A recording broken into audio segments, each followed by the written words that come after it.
아멘. 자, 우리 주위분들과 인사하시죠. 당신이 힘들 때 곁에 있겠습니다.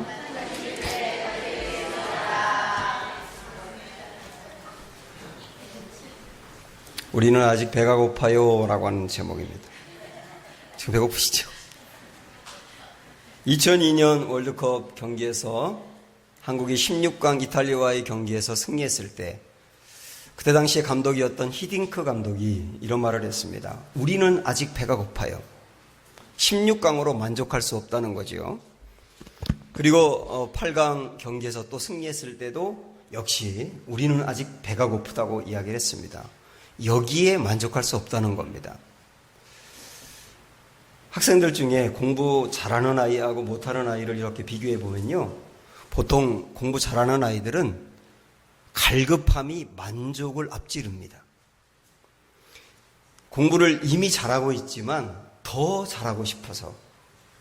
그래서 늘 1등 하던 아이가 2등을 하게 되면 막 통곡하며 웁니다. 2등이 얼마나 잘한 거예요. 그래서 막 통곡하며 울어요. 우리 집은 2등 하면 좋아서 우는데 그 집은 이제 통곡하며 우는 겁니다. 2등으로 만족할 수 없다는 거죠. 이런 아이들은 갈급함이, 더 잘하고 싶다는 갈급함이 만족을 앞지르기 때문에 더욱 잘하는 겁니다. 근데 공부를 잘 못하는 아이들을 보면 만족이 갈급함을 앞섭니다. 조금만 성적이 잘 나오면 충분히 잘했다고 생각을 하는 거예요. 그래서 만족하는 겁니다. 그러니까 더 이상 발전이 없는 거죠. 신앙생활에서도 갈급함이 만족을 앞서는 사람이 영적으로 성장합니다. 이게 오늘 얼마나 중요한지 한번 여러분과 나눠보도록 하겠는데, 이스라엘에는 갈릴리라고 하는 지역이 있습니다. 아주 쉽게 말하면 우리나라의 경기도, 충청도 이렇게 도해 개념이라고 보시면 될 거예요. 이스라엘에서는 낙후된 지역이었습니다. 근데 그 갈릴리 안에 나사렛이라고 하는 동네하고 가버나움이라고 하는 동네가 있었어요. 오늘 본문에 보면 그 두 동네가 동시에 나와 있습니다. 나사렛은 예수님이 어릴 적부터 자랐던 고향입니다. 그래서 우리 예수님을 두고 이야기할 때 나사렛 예수 이렇게 하지 않습니까? 우리 예수님의 고향일 정도로 친근한 곳이에요. 반면 가버나움이라고 하는 곳은 나사렛에서 40km 정도 떨어져 있는데, 성경에 보면 유독 우리 예수님은 가버나움에 자주 가셨습니다. 가버나움 이야기가 참 많이 나와요. 그곳에서 사시기도 하고요. 그래서 가버나움은 우리 예수님에게 제2의 고향과 같은 곳입니다. 이 나사렛과 가버나움이 오늘 본문에 나와 있는데, 이들이 예수님의 말씀을 듣고 예수님이 행하시는 일을 듣고 보이는 반응, 그 태도, 그거에 따라서 결과가 확 달라지는 것을 봅니다. 그러니까 오늘 여러분께서는 내가 하나님의 말씀을 듣고 또 우리 하나님 행하시는 일을 보고 어떠한 자세와 태도를 가지고 신앙생활을 하는지 나 스스로를 한번 오늘 점검해 보시기 바랍니다. 먼저 나사렛 사람들은 어떠했는가 볼까요? 우리 예수님께서 안식일에 회당에 들어가서 설교하셨습니다. 성경에 보면 우리 예수님이 하신 설교가 참 많이 나오는데, 오늘 본문에 나와서 있는 나사렛에서 설교했던 설교가 모든 설교 중에서 단연 백미라고 할 수가 있어요. 최고의 설교였어요. 설교의 내용은 구약 이사야서에서 말씀했던 앞으로 메시아가 온다, 온 인류를 구원할 그리스도가 온다, 이렇게 예언했던 말씀을 언급하면서 그 이사야서에서 언급했던 예언했던 그 메시아가 바로 나다, 내가 바로 그 메시아로 온 것이다라고 담대하게 말씀하신 거예요. 다시 말하면 우리 예수님은 당신이 하나님이라고 밝힌 겁니다. 그 설교를 들은 이스라엘 나사렛 사람들은 은혜를 받았습니다. 자, 보세요. 22절 말씀 시작. 그들이 다 그를 증언하고 그 입으로 나오는 바 은혜로운 말을 놀랍게 여겨 이르되, 분명히 은혜를 받았어요. 그리고 놀랍게 여겼어요. 그런데 그 다음에 나오는 말씀들을 쭉 보니까 이 사람들이 은혜를 받고 난 다음에 예수님을 밀쳐냅니다. 예수님을 배척합니다. 그래서 우리 예수님은 선지자가 고향에서는 환영을 받지 못하는구나, 그렇게 말씀하시면서 안타까워하십니다. 그런데 그 다음 나오는 말씀을 보면은 예수님이 나사렛 사람들이 가지고 있는 신앙적인 문제를 지적하니까 이 사람들이 화가 나서 예수님을 죽이려고 합니다. 29절 보세요. 시작. 일어나 동네 밖으로 쫓아내어 그 동네가 건설된 산 낭떠러지까지 끌고 가서 밀쳐 떨어뜨리려고 하네. 우리 예수님을 낭떠러지로 들고 가가지고 밀어서 떨어뜨려 죽이려고 했단 말이에요. 우리 예수님이 그 자리를 떠나지 않았더라면 하마터면 큰일이 날 뻔했습니다. 그러면 그래서 우리는 생각을 해봐야 됩니다.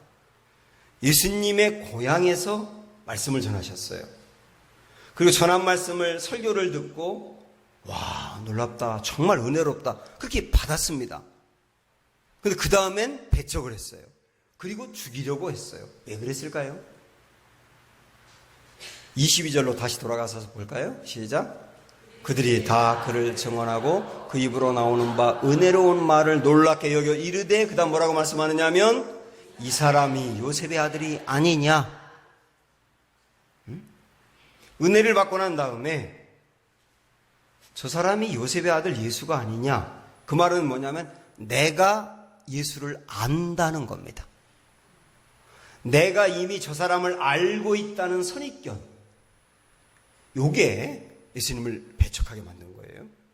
또 하나는 우리 예수님이 어릴 적부터 그 마을에서 목수로 일을 했거든요.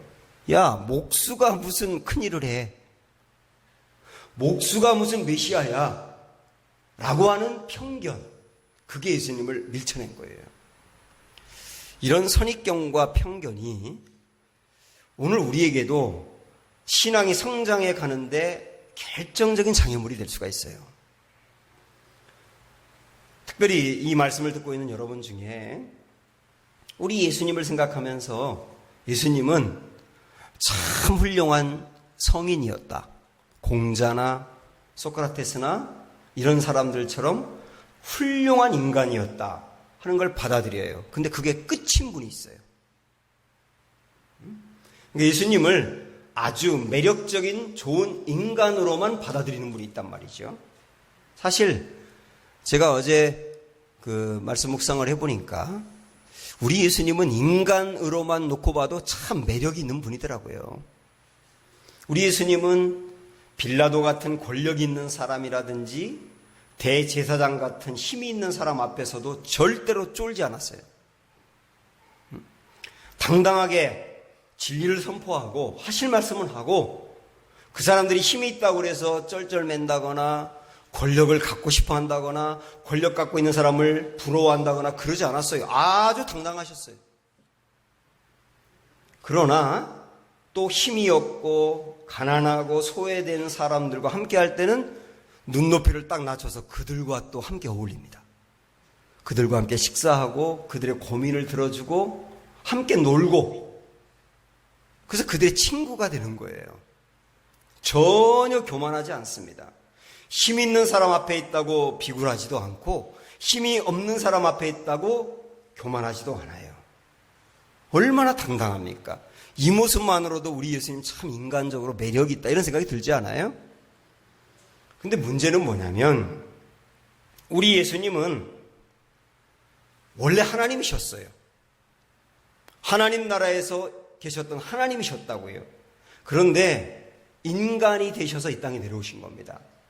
인간이 되어 죽어야만 사람들의 죄를 살리고 회복하고 구원해낼 수 있기 때문에 인간이 되신 겁니다. 그래서 우리 예수님은 인간의 모습으로 사셨지만 역시 하나님이라 그래요. 그래서 인간 100%, 하나님 100%였거든요. 이게 기독교 교리의 시작입니다, 사실은. 근데 선입견이 있어서 우리 예수님이 훌륭한 인간이었고 성인이었다는 것은 받아들이지만 하나님이었다는 것을 받아들이지 않는 분들이 있단 말입니다. 나사렛 사람들이 그랬다고 볼 수 있는 거예요. 와, 훌륭한 말씀, 좋은 말씀 인정해. 그러나 하나님은 아니야. 그래서 배척을 한 거죠. 사랑하는 여러분, 교회를 오래 다녀도 이 부분의 해결이 안 되면 절대 성장이 안 되는 겁니다. 우리는 예수님의 훌륭한 모습을 따라야 한다, 그런 말 많이 하는데, 예수님의 훌륭한 모습을 따르기 이전에 예수님을 하나님으로, 구세주로 믿는 게 중요한 거예요. 믿은 다음에 따르는 거지, 믿지 않고 따르는 거는 단지 훌륭한 인간을 따르는 거에 불과하거든요. 혹시 이 부분에 있어서 선입견이 있는 분들은 이걸 뛰어넘으셔야 됩니다. 또 하나, 나사렛 사람들이 예수님을 배척한 이유는 편견이라고 말씀드렸죠. 어떻게 목수가 큰일을 해? 어떻게 목수가 메시아가 될 수 있어? 그거는 아니야. 선입견, 편견이 예수님을 막았단 말이죠. 오늘 우리 중에도 신앙이 잘 성장해 가다가 편견에 발목이 잡히는 분들이 있어요. 예를 들어서 예전에 내가 기도를 했는데, 내가 정말 바라고 원하는 대로 기도를 했는데 응답이 안 됐어요. 그 실망을 많이 했어요. 그런 분들은 기도해도 안 돼라고 하는 편견이 있는 거예요. 그럼 그런 분들에겐 기도를 아무리 강조해도 받아들이지 않는 겁니다. 그러니까 신앙이 성장이 안 되는 거예요. 어떤 분들은 다른 교회에 있을 때 친했던 사람들로부터 상처를 받았어요. 그래서 교회를 옮기고 난 다음에는 절대로 교회에서는 사람들과 가까이 지내지 말아야지, 그러면서 오직 주일 낮 예배만 드리고 얼른 집에 가는 겁니다. 이런 분들도 이 편견 때문에 역시 신앙 성장이 잘 안 되는 거예요. 어떤 분들은 이념과 생각의 편견이 있어요. 어떤 이념, 어떤 생각에 사로잡히다 보니까 성경의 이 말씀이 하나님의 말씀으로 이해가 안 되는 거예요. 받아들여지지 않는 겁니다. 그 편견이 이분들을 가로막고 있는 거예요. 어떤 분들은 교회에 대한 편견이 있어요. 교회에 대한 부정적인 인식이 있다고 해요. 그런 분들은 교회의 아주 좋은 모습을 보더라도 긍정적으로 보질 못하는 거예요. 당연히 성장이 안 되는 겁니다. 이런 모든 편견과 선입견이 나사렛 사람들의 문제였다, 이렇게 볼 수가 있는 겁니다. 결국은 어떻게 됐느냐? 예수님을 배척하고 받아들이지 않았던 나사렛이라고 하는 동네에서는 우리 예수님이 더 이상 은혜를 베풀지 않습니다. 아주 쉽게 말하면 나사렛에서는 하나님의 은혜가 말라버렸단 말이에요. 기적도 일어나지 않습니다. 이 말씀 이후에도 나사렛은 기적이 일어나지 않아요. 거기서 하나님의 은혜가 차단돼요. 사람들은 예수님을 받아들이지 않아요. 결국은 영적으로 죽은 곳이 되었다, 그 말입니다.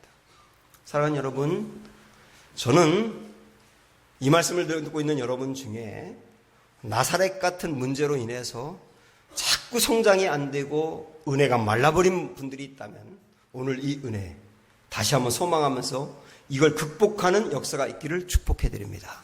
그러면 어디로 가야 되느냐? 가버나움 사람들 같이 되어야 되는 겁니다. 우리 예수님은 나사렛에서 배척을 당한 다음에 그 다음 간 곳이 가버나움이었습니다. 거기서도 안식일 날 말씀을 전하셨는데요. 자, 볼까요? 어떤 반응이 일어났는가? 36절, 7절 보시면, 31절, 32절 보세요. 시작. 갈릴리의 가버나움 동네에 내려오사 안식일에 가르치심에 그들이 그 가르치심에 놀라니 이는 그 말씀이 권위가 있음이로라. 갈릴리 나사렛 사람들도 하나님의 말씀을 듣고 예수님의 말씀을 듣고 놀랐다고 나오죠. 놀랐는데 그 다음 배척을 했잖아요. 근데 이 가버나움 동네 사람들도 그 말씀에 놀랐어요. 은혜가 됐어요. 그 다음에 어떻게 하느냐면 그 말씀에 권위가 있기 때문에 받아들였다는 뜻이에요. 그러다 보니까 우리 주님을 받아들이다 보니까 그 다음 어떤 일들이 이어지느냐면 그 예수님이 말씀을 전한 회당 안에 귀신 들린 사람이 있었습니다. 이 귀신 들린 사람이 귀신에 사로잡혀서 예수님이 하나님이라는 것을 알아봐요. 자, 그 말씀 잠깐 보고 갈게요. 34절에 보시면 회당에 더러운 귀신 들린 사람이 있어 크게 소리질러 이르되 이 나사렛 예수여 우리가 당신과 무슨 상관이 있나이까? 우리를 멸하러 왔나이까? 그 다음에 나는 당신이 누구인지를 아노니 하나님의 거룩한 자니이다. 귀신이 우리 예수님을 보면서 하나님이라는 것을 압니다.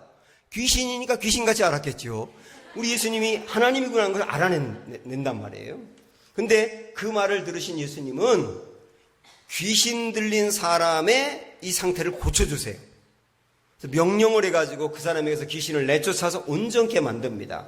그러니까 그 다음에 가버나움 이 동네 사람들의 반응을 또 보세요. 이제 36절 7절 보시면 시작. 다 놀라 서로 말하여 이르되 이 어떠한 말씀인고 권위와 능력으로 더러운 귀신을 명함에 나가는도다 하더라. 이에 예수의 소문이 그 근처 사방에 퍼지니라. 자, 이렇게 정리할 수 있습니다. 가버나움 사람들은 예수님의 말씀을 들으면서도 하나님의 말씀으로 받았고, 예수님이 행하신 일을 보면서도 하나님이 행하신 일로 받았고, 말씀하는 것마다 행하는 일마다 믿음으로 수용했다는 뜻이에요. 이걸 받아들입니다. 그러고 나니까 그 다음에 38절부터 보니까 이런 말씀이 나와요. 예수님이 베드로의 장모가 열병에 걸려 있는데 고쳐줍니다. 그 다음에는 예수님의 소문을 듣고 사방에서 몰려온 각양병자들을 다 일일이 고쳐줍니다. 그 다음에는 귀신 들린 사람이 이때 많았던 것 같아요. 귀신 들린 사람이 또 몰려오니까 그들도 다 고쳐줍니다. 이걸 보면서 제가 딱 이런 생각이 들더라고요. 아, 가버나움에서는 기적이 상식이 되어버렸다. 응? 여러분, 기적을 왜 기적이라고 말하냐면 흔치 않으니까 기적이라고 하는 거예요. 근데 가버나움에서는 기적이 상식이 되어버린 거예요. 허다한 병자가 나아요. 하루에 수도 없는 기적이 일어납니다. 이 지역 사람들은 은혜를 받습니다. 신앙이 성장합니다.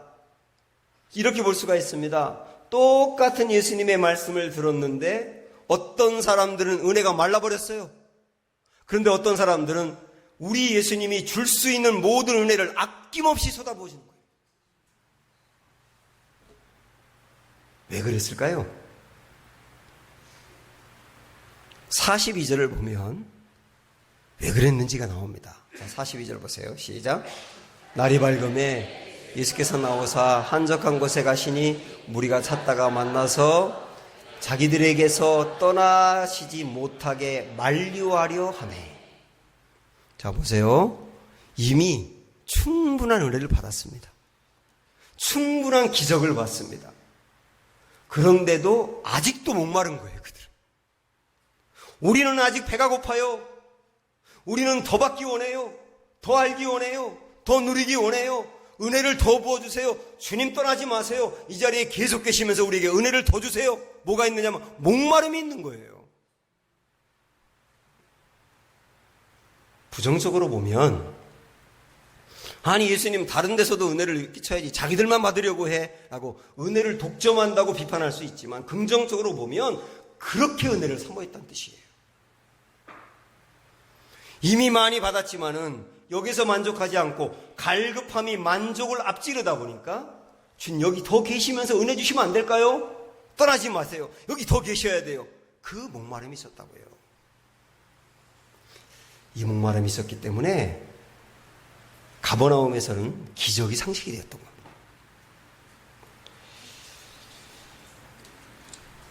똑같은 예수님의 말씀을 듣는데 어떤 교회는 성령으로 진동합니다. 똑같이 하나님께 예배를 드리는데 어떤 교회는 예배를 통하여 하나님의 은혜를 충만하게 누리고요. 성도들이 회복이 되고요. 마음의 평강이 임하고요. 문제는 해결되고요. 여기저기서 사람들이 변했다는 이야기가 들리고요. 예수님 만나서 회심하는 역사가 있고요. 가정이 살고요. 직장이 살고요. 예배를 통하여 그런 놀라운 역사가 일어나는 교회가 있어요. 근데 똑같은 예수님의 말씀을 듣는데 어떤 교회는 냉랭하기가 그지없어요. 아무리 말씀을 들어도 변화가 없어요. 예배를 드리고 나서도 감동이 없어요. 그렇게 교회가 차이가 있다니까요. 똑같은 목회자로부터 똑같은 설교를 듣는데도 어떤 성도는 그 설교를 듣고 심령이 변합니다. 삶이 회복이 됩니다. 은혜를 받습니다. 믿음은 갈수록 좋아집니다. 그런데 똑같은 설교를 듣는데도 수십 년 신앙생활 했는데 그렇게 차가울 수가 없어. 변화가 안 되는 거예요. 어떤 사람은 나사렛 같고 어떤 사람은 가버나움 같은 거예요. 사랑하는 여러분, 우리가 지금까지 나사렛 같은 신앙생활을 해왔다고 한다면 저는 여러분 축복합니다. 가버나움 같은 열정이 있기를 원합니다.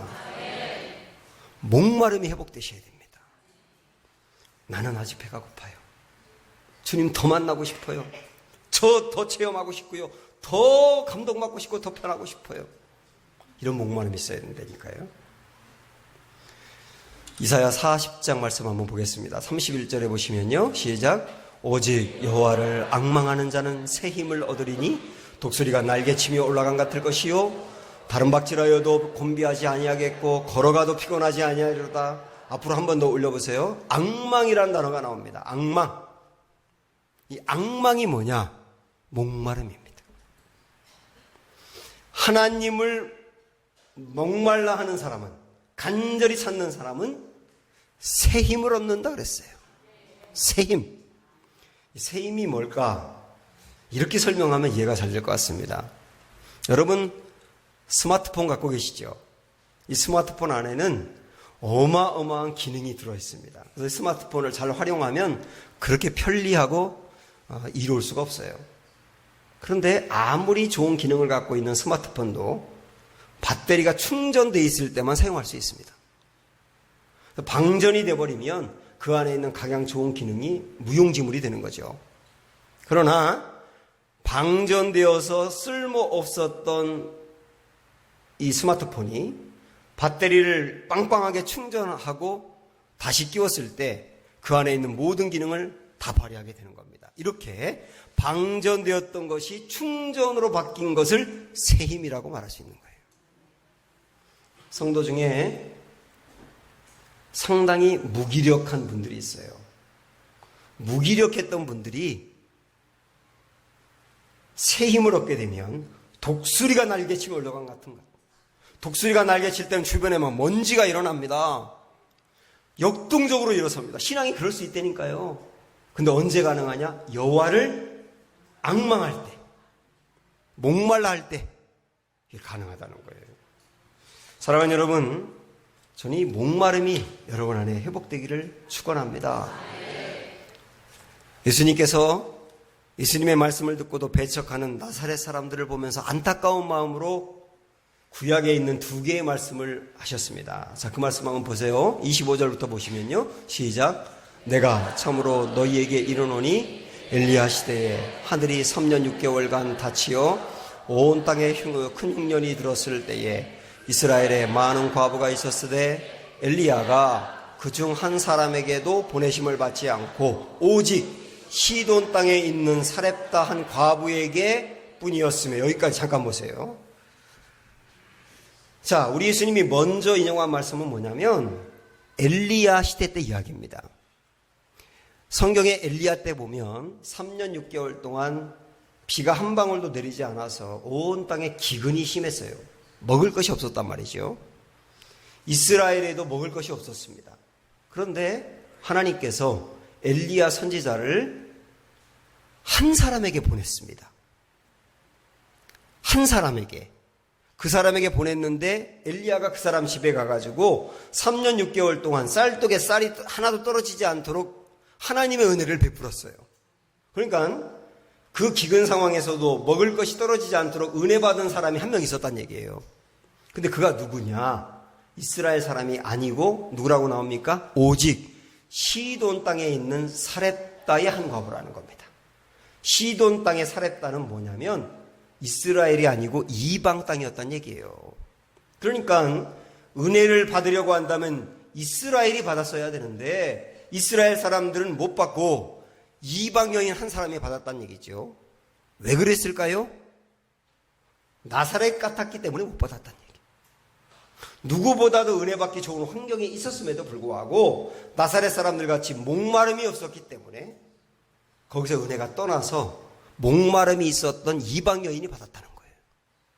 자, 그 다음 나오는 얘기를 또 읽어보겠습니다. 시작. 또 선지자 엘리사 때에 이스라엘에 많은 나병 환자가 있었으되 그 중에 한 사람도 깨끗함을 얻지 못하고 오직 수리야 사람 나만뿐이었느니라.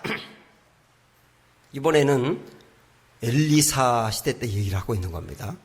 엘리사 시대 때는 나병 환자가 많았나 봐요. 이스라엘 안에도 나병 환자가 많았는데 이스라엘 안에 있는 사람 중에는 나병 치유받은 사람이 없고 하나님이 엘리사를 누구에게 보냈다고요? 오직 수리아 사람 나만에게 보냈단 말이에요. 수리아는 지금의 시리아입니다. 시리아는 이스라엘이 아니지 않습니까? 이스라엘 사람들은 은혜를 못 받고 이방 사람이 은혜를 받았단 말입니다. 이유는 뭘까요? 나사렛 같으니까. 목마름이 없었기 때문에 못 받고, 나아만은 이방 사람이지만 집에 데리고 있는 여종이 내가 아는 분 중에 저 이스라엘에 아주 훌륭한 하나님의 종이 있는데 그분을 만나면 이 문둥병, 나병도 낫는다고 하던데요? 라고 말하니까 나아만 안에 목마름이 생긴 거예요. 나 그분 만나고 싶다. 하나님의 은혜 받고 싶다. 그러니까 하나님의 은혜가 그에게 가더라는 거예요. 사랑하는 여러분, 제가 아주 중요한 말씀을 좀 나누고 싶은데, 하나님의 은혜, 하나님의 은혜와 하나님의 부흥은 이동합니다. 이동을 한다고요. 이스라엘이 받아야 되는데 이스라엘이 못 받고 이방 사람이 받은 것처럼 하나님의 은혜는 이동을 한다니까요. 지금까지 2000년 기독교 역사를 봐도 그래요. 처음에 기독교가 시작된 곳은 이스라엘이지 않습니까? 그런데 이스라엘 사람들은 정작 자기 나라에서 기독교가 시작되었는데도 예수님을 배척했잖아요. 그러니까 하나님의 은혜가 이스라엘을 뛰어넘어 유럽으로 이동하더라고요. 유럽으로 복음이 이동하니까 유럽이 하나님의 어마어마한 복을 받아가지고 세계를 지배하고 움직이는 나라가 되지 않습니까? 그래서 하나님의 큰 부와 문화가 유럽 땅에 부어지잖아요. 그렇게 1000년 이상을 유럽이 은혜를 누린 겁니다. 그런데 이 유럽도 부흥하고 부강해지면서 점점 예수님에 대한 관심을 잃어버리고 예수님을 밀쳐냈어요. 그러니까 하나님의 은혜가 그 오랜 기간 동안 머물러 있던 유럽을 뛰어넘어 대서양을 넘어 미국으로 이동하더라고요. 미국으로 복음이 은혜가 이동하고 나니까 미국이 세계를 이끌어가는 최고의 나라가 되더라고요. 근데 미국도 한창 잘 될 때 예수님을 또 밀쳐내기 시작했습니다. 예수님을 믿는 사람이 현저히 줄어들면서 예수님을 우습게 생각을 하는 거예요. 그러니까 이 복음과 은혜가 태평양을 건너 아시아 땅으로 오는 거예요. 그 중에 아주 작은 나라 이 대한민국에. 그래서 이곳에 은혜가 임하기 시작하니까 세계에서 유례를 찾아볼 수 없을 정도로 교회가 부흥하고 선교사를 가장 많이 파송하는 나라가 되고 퍼센트로 볼 때 그러면서 어마어마한 경제적인 부흥도 일어나고 그런데 너무나 빨리 이 한국은 예수님을 또 밀어내고 있는 거예요. 그러다 보니까 이 예수님이 한국에서 또 밀려서 이동하시는데 중국으로 동남아, 남미, 아프리카 같은 곳으로 이동해 가시는 거예요. 지금 명확히 그게 보입니다. 그러면 앞으로 그런 나라들이 또 어떻게 될까 예상할 수가 있지 않습니까? 자, 이런 성경의 이야기와 역사적인 교회사의 모습들을 살펴보면서 우리가 깨닫는 게 뭐냐면 하나님의 은혜도 이동한다. 누구에게서 떠나는가? 목마름을 잃어버린 사람, 그 나라에게서 떠난다는 거예요. 누구에게로 가는가? 예수님을 필요로 하고 예수님의 은혜를 받고 싶어하고 목마름을 갖고 열정 있는 곳으로 간다는 거예요. 그렇다고 한다면 한 나라와 한 대륙도 떠나서 이동하신다고 한다면 교회도 그렇지 않겠는가?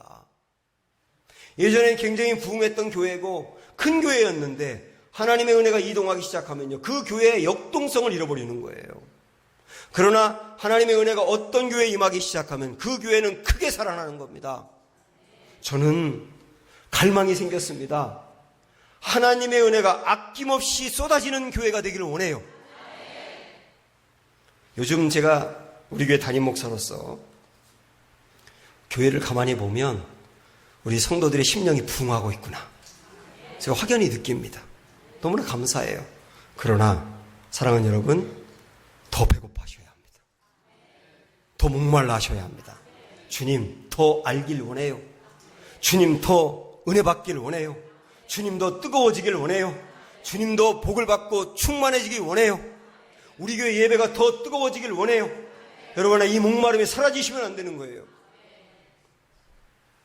야고보서 4장 8절 말씀 보세요. 시작. 하나님을 가까이 하라. 그리하면 너희를 가까이 하시리라. 하나님에 대한 목마름을 갖되 특별히 하나님의 얼굴을 구하는 성도들이 되십시오. 하나님의 손을 구하는 사람이 있고 하나님의 얼굴을 구하는 사람이 있어요. 이게 무슨 차이가 있는가? 손이라고 하는 것은 도움을 말하는 겁니다. 하나님이 내게 주시는 도움을 구하는 사람이 있다고요. 그 중요하죠. 우리가 기도해도 하나님 도움이 필요하니까 이 기도를 해야 합니다. 하나님 병 낫기 원해요. 물질이 해결되기 원해요. 문제가 해결되기 원해요. 우리 아이들이 잘 되기 원해요. 이게 다 하나님의 손을 구하는 건데 필요한 기도예요. 근데 여러분, 이 기도를 하되 여기서 조금 더 발전하셔서 얼굴을 구하셔야 된다. 얼굴을 구한다는 말은 뭐냐? 하나님의 존재 자체를 구하는 거예요. 하나님과 만나기를, 하나님과 교제하기를, 하나님으로 뜨거워지기를, 하나님이 내게 주시는 어떤 선물을 뛰어넘어 하나님 자체를 소망해야 된단 말이에요. 제가 군목으로 있을 때 가끔 우리 아이들이 어릴 적에 저한테 전화해서 아빠, 이따 집에 들어올 때 과자 사와. 그래요. 그러면 알았어. 그리고 제가 이제 PX에 가가지고 과자를 삽니다. 갖고 집에 딱 들어가요. 문을 열고 들어가는 순간 두 아이가 뛰어오면서 와, 아빠다! 그러는 게 아니라 와, 과자다! 그러는 거예요. 이 아이들은 아빠의 존재 자체를 기다린 게 아니라 아빠가 손에 들고 온 손을 구한 거예요. 기분이 안 좋더라고요. 응? 우리가 이렇게 신앙생활을 할 수가 있구나. 응? 하나님 존재 자체, 하나님을 만나고 하나님과 가까워지고 하나님으로 충만해지는 것은 없고 하나님이 내게 주는 선물에만 관심이 있다면 이 단계는 뛰어넘어야 되지 않겠는가 하는 거예요. 축복합니다. 여러분, 하나님의 얼굴을 구하시기 바랍니다. 역대하 말씀 볼까요? 7장 14절 보시면 시작. 내 이름으로 일컫는 내 백성이 그들의 악한 길에서 떠나 스스로 기도하여 내 얼굴을 찾으면, 내 얼굴을 찾으면 그랬죠? 그 다음 뭐라고 되었습니까? 내가 하늘에서 듣고 그들의 죄를 사하고 그들의 땅을 고칠지라. 얼굴을 구했는데 하나님은 용서해 줄 뿐만 아니라 그 땅을 고친다. 그 땅을 고친다는 말은 황폐한 모든 삶을 고친다는 얘기예요. 전 이 말씀을 보면서 이런 생각이 들었습니다. 만약에 아이들을 데리고 백화점에 갔는데 아이들 눈을 휘둥그르게 하는 장난감, 먹을 거, 선물이 잔뜩 보여요. 근데 아이들이 그 선물보다 자기와 함께 있는 아빠를 더 좋아한다. 그러면 그런 아이들이 희박하겠지만 정말 그렇다고 한다면 아빠의 마음은 어떨까요? 이것도 사주고 이것도 사주고 저것도 사주고 싶을 것 같아요. 그렇지 않겠습니까? 우리 신앙생활 그렇게 해야 되지 않겠느냐. 기도를 하는데 전자레인지 기도를 하는 사람이 있대요. 전자레인지 기도가 뭘까? 전자레인지 같이 금방 뜨거워지는데 금방 식어지고. 그래서 은혜를 구하는데 몇 번 기도해보고 하나님 내가 기도했으니까 채워주셔야 돼요. 나 은혜 주셔야 돼요. 금방 뭔가 바라는 거. 근데 금방 사그러들고 말아버리는 거. 이런 신앙생활이 아니라 뚝심을 갖고 나아가세요. 금방 뭔가 이루어지지 않아도 하나님의 은혜를 구하며 계속 나아가시기 바라고, 그때 하나님을 체험할 수 있지 않겠습니까? 우리 이번 한 주일 동안 더 특별 새벽 기도회를 하게 됩니다. 사랑하는 여러분, 목마름을 가지고 더 은혜 받기를 갈망하면서 묵묵히 나아가는 중에 하나님의 큰 역사가 이번 한 주일 동안도 우리에게 있기를 주님의 이름으로 축원합니다. 우리 다 같이 스크린 보시면서 시작. 주님, 우리는 아직 배가 고파요. 찬양하겠습니다.